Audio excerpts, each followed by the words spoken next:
So we are with one of my favorite comedic actors, Carson Elrod. Thank you very much. Okay, so this is the David Ives connection. Everybody in the show is a part of it.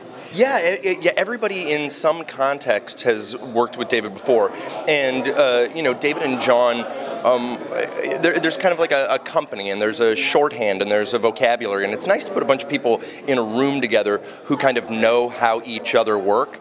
And what's unique about this room is that we are all showing up trusting each other, knowing each other, friends with each other, and loving each other. So the only real difficulties that we're having in the room are, you know, keeping a straight face while people are like doing some of the most dynamic and hilarious stuff you've ever seen in your life. And so that's a good problem to have in the room, and I think that David and John knew it, and that's why they put this team together.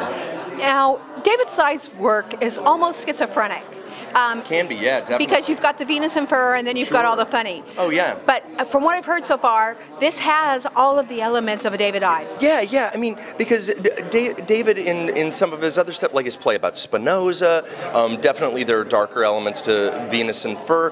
But with him, there's always going to be a sparkling, hilarious wordplay and wit, but there's also going to be a nonstop exploration of the big things of what it means to be alive, and that's what he does and what he does so well. So even in All in the Timing, you know, these plays that look ostensibly silly and hilarious, they're really, you know, I mean, Sure Thing is about finding love, and Variations on the Death of Trotsky is about living a life with meaning. So a lot of those same elements are present in these plays as well. And some of them are ostensibly like hilarious, witty, and some of them explore things in a more serious way. But like all of them are fast-moving, compelling, funny, engaging, and entertaining in the way that only he can write a play.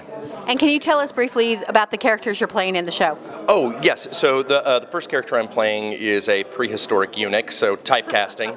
Hello! And then the second is like kind of a Maytag repairman who is in love with his machine, which is great. And then a nurse who's actually a swim coach, and then there's a really amazing piece called Afterlife, in which my character is engaging with the loss of his mother, and then only to learn that maybe he hasn't lost her in quite the way that he thought he did. And then finally, in It's All Good, he kind of examines you know, that question of if you would have chosen something else at 18, you know, if you would have gone to this college instead of that college, if you would have stayed in the hometown that you grew up in versus moving to New York, like, yeah, who would you be? And so what I'm kind of the version of the character that decides to stay, who doesn't like go off for the big time, who like chooses a simpler, more modest life. Now, is there anything else to end this? Is there anything else we should be looking for to see you in this year?